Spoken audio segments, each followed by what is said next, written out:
আমলের চেষ্টা করুন। জানেন অনেকেই কিন্তু আমল করছেন না। যদি জানেন আর আমল করছেন না তাহলে মাগজুব আলাইহিম, সূরা ফাতিহার তাফসীরে বলা হয়েছে যারা জানে আর আমল করছে না তাদের উপর আল্লাহর গজব রয়েছে। এটা ইহুদিদের চরিত্র, যে তারা জানতো তাওরাত সম্পর্কে কিন্তু তারপরে তারা আমল করেন। জানতো তারা নবী সাল্লাল্লাহু ভবিষ্যৎবাণী জানতো, চিনতো যে এটা সত্য নবী, তারপরে তারা মানেনি।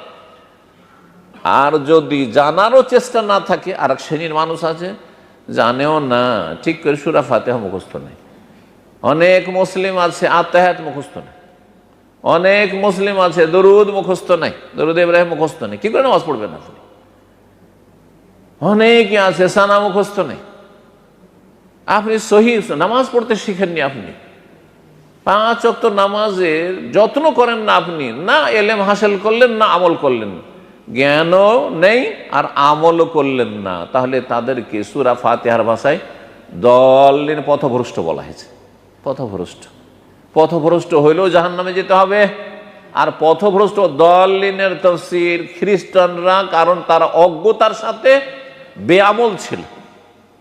নবী সাল্লাল্লাহু আলাইহি সাল্লামের আমলে যখন সূরা ফাতিহা নাযিল হয় তখন এই সূরা ফাতিহার প্রেক্ষাপট দলিন বলা হয়েছে এই খ্রিস্টানদেরকে, কারণ তারা মূর্খ ছিল আর বেআমল ছিল। সুতরাং আপনি মূর্খও থাকবেন না আর বেআমল হবেন না।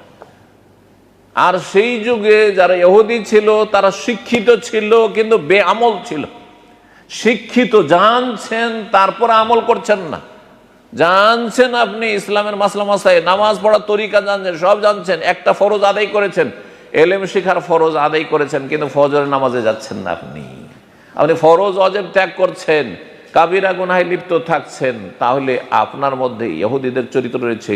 সুতরাং আপনি আল্লাহর গজব পাবেন, আল্লাহর নিয়ামত পাবেন না।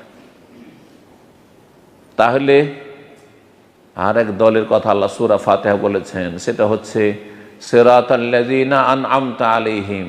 আল্লাহ ওদের রাস্তা দেখাও যাদেরকে তুমি পুরস্কৃত করেছো, যাদেরকে তুমি নিয়ামত দান। আনআমতা থেকে নিয়ামত, আর নিয়ামত থেকে আনআমতা, বোঝা গেছে না? আরবি যারা বুঝেন, যাদেরকে তুমি নিয়ামত দিয়েছো, দুনিয়ার নিয়ামত, আখিরাতের নিয়ামত। দুনিয়ায় সবচেয়ে বড় নিয়ামত ঈমান ইসলামের নিয়ামত দিয়েছো, তারা ঈমান ইসলামকে রক্ষা করেছে।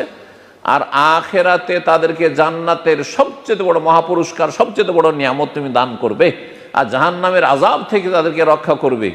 তাদের পথের পথিক বানাও, সিরাতাল্লাযীনা আনআমতা আলাইহিম। তো আমল করা সার্বিক জীবনে হচ্ছে যে আপনি ওদের পথ ধরবেন যাদেরকে আল্লাহ জান্নাতের মহাপুরস্কার দিয়ে পুরস্কৃত করবেন আখিরাতে, মরার পরেই, এবং মরণের সময় আহলান ও সাহলান করা হবে। আর যদি আমল না করেন, জানেন মানুষ যখন মারা যায় তখন কি আক্ষেপ করে? মানুষ যখন মারা যায়, যখন মালাকুল মওত রূহ কবজ করে নিয়ে যায়, কিসের আক্ষেপ করে জানেন? কোরআনের ভাষায় বলা হয়েছে। আবার হাসরের মাঠে যখন আল্লাহর সামনে হাজির হবে আসামির কাঠগড়ায়, আর দেখবে যে আমাকে জাহান্নামে যেতে হবে, আমি তো অনেক ত্রুটি করে এসেছি, ফরজ ওয়াজিব তরক করে এসেছি, হারাম নাজায়েজ কাজ করে এসেছি, কাবিরা গুনাহ করে এসেছি, তওবা করে আমি সংশোধন করে আসেনি, তখন কি আশা আকাঙ্ক্ষা আল্লাহর সামনে করবে জানেন? সেটা হচ্ছে কোরআনের ভাষায় বলি, আল্লাহ বলছেন হাত্তা ইযা জা আহাদাহুমুল মউত, যখন তাদের মৃত্যুর সময় চলে আসবে এই পাপী তাপীদের, বেআমল যারা, গুনাহগার যারা, পাপিষ্ট, যখন তাদের মরণের সময় ঘনিয়ে আসে, মালাকুল মওত হাজির হয়ে গেছে আযাবের ফেরেশতারাকে নিয়ে এসে আর রূহ কবজ করার জন্য, টেনে হেঁচড়ে নিয়ে যাওয়ার জন্য, তখন বল রব্বের যেউন, আল্লাহ আমাকে একটু ফিরিয়ে দাও, মানে আমার সময় দাও, একটু সময় দাও। কেন? এই জন্য নয় যে আমি স্ত্রীর সাথে একটু একটু আমোদ ফুর্তি করে আসি, চলেই যাবো তো একটু আমোদ ফুর্তি করে আসি, ছেলে মেয়েদেরকে একটু ভালো উপদেশ দিয়ে আসি, ছেলে মেয়েদেরকে একটু বড় করে আসি, মানুষ করে আসি, এখনো কাজে লাগাইতে পারিনি, এইসব কথা বলবে না। আমার হিসাব নিকাশগুলো সবকিছু আমি ছেলে মেয়েদেরকে বুঝিয়ে আসি, এইসব কথা বলবে না। আমার একটু হিসাবটা ক্লোজ করে আসি, এইসব বলবে না। কি বলবে? লাআল্লি আমালু সালিহান, যাতে কিছু নেক আমল করে আসতে পারে। মরণের সময় এই তামান্নাই আকাঙ্ক্ষা করবে। আবার হাসরের মাঠে আল্লাহ রাব্বুল আলামিন সূরা সিজদাতে বলছেন ওয়ালাউ তারা ইযিল মুজরিমিনা নাকিসু রুউসিহিম ইনদা রাব্বিহিম, যখন দেখবে হাসরের মাঠে মুজরিমিন অপরাধী পাপিষ্ঠদেরকে নাকিসু রুউসিহিম, তাদের মাথা নত হয়ে থাকবে, শির নত হয়ে থাকবে। মানুষ যখন অপদস্থ হয়, মানুষ যখন লাঞ্ছিত হয়, মানুষ যখন আক্ষেপে থাকে, তখন নিচে মাথা করে নেয়, হাই কি করলাম, হাই কি করলাম। মাথা উঠিয়ে দেখার মতো তার হিম্মত থাকে না। নাকিসু রুউসিহিম ইনদা রবের সামনে মাথা নিচু করে থাকবে হাসরের মাঠে। আর কি বলবে? রব্বানা ইন্নানা সামি'না, আল্লাহ এখন সবকিছু শুনলাম জানলাম, ফারজি'না, আল্লাহ আমাদেরকে ফিরিয়ে দেন, আল্লাহ আমাদেরকে দুনিয়াতে একবার ফিরিয়ে দেন, এখন জাহান্নামে দিয়েন না, আল্লাহ ফিরিয়ে দেন। আল্লাহ কি জন্য? সংসার করার জন্য, দুনিয়ার আরো কিছু সুখ করে আসার জন্য, আমোদ ফুর্তি করার জন্য না। রব্বানা ইন্নানা সামি'না ফারজি'না না'মাল সালিহান, কিছু ভালো আমল করে আসবে, কিছু ভালো আমল করে আসবে, নেক আমল করে আসবে, এই আক্ষেপটা হবে। সুতরাং আক্ষেপ যাতে না হয়। এমন কি আরেকটি হাদিস রয়েছে, এটা দিয়ে শেষ করছি। হাদিসে নবী করিম সাল্লাল্লাহু আলাইহি ওয়াসাল্লাম বলছেন, যে কোনো বান্দা যখন মারা যায়, যতই নেক লোক হোক আর যতই খারাপ লোক হোক আর মাঝামাঝি হোক, সবাই একটা আক্ষেপ করে। যারা ভালো মানুষ তারা আক্ষেপ করে যে আরো যদি বেশি কাজ করে আসতে পারতাম, আরো যদি বেশি আমল করে আসতে পারতাম, আরো যদি বেশি নেকির ব্যালেন্স নিয়ে আসতে পারতাম, আরো ভালো হইতো, এই আকাঙ্ক্ষা করবে।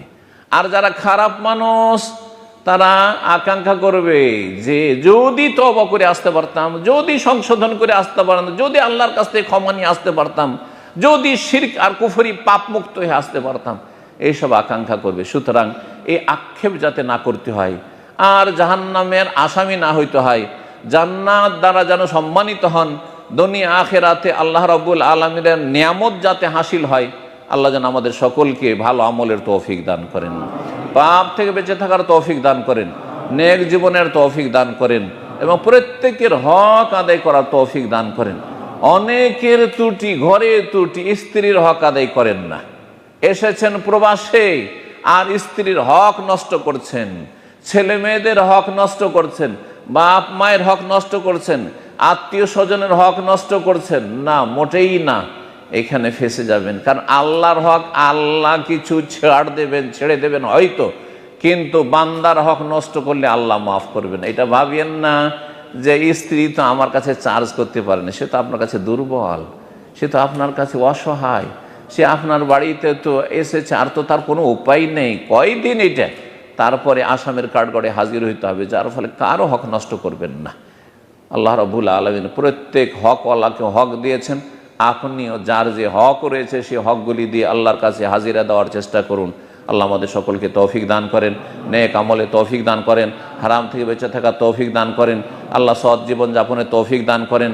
দোয়া করি আপনাদের জন্য যেসব ভাইরা এখানে হাজির হয়েছেন, আল্লাহ আপনাদের রুজিতে যেন বরকত দান করেন এবং হালাল রুজি যেন দান করেন, হারাম রুজি থেকে বেঁচে থাকার তৌফিক দান করেন, হারাম পাপের জীবন থেকে আল্লাহ বেঁচে থাকার তৌফিক দান করেন, 5 ওয়াক্ত সালাতের হেফাজতের আল্লাহ তৌফিক দান করেন, জান্নাতের জন্য কাজ করার তৌফিক দান করেন, দুনিয়ার সমস্ত অশান্তি থেকে আল্লাহ আমাদেরকে যেন হেফাজতে রাখেন, এবং আখিরাতে আল্লাহ রাব্বুল আলামিন যেন আমাদেরকে সম্মানিত করেন।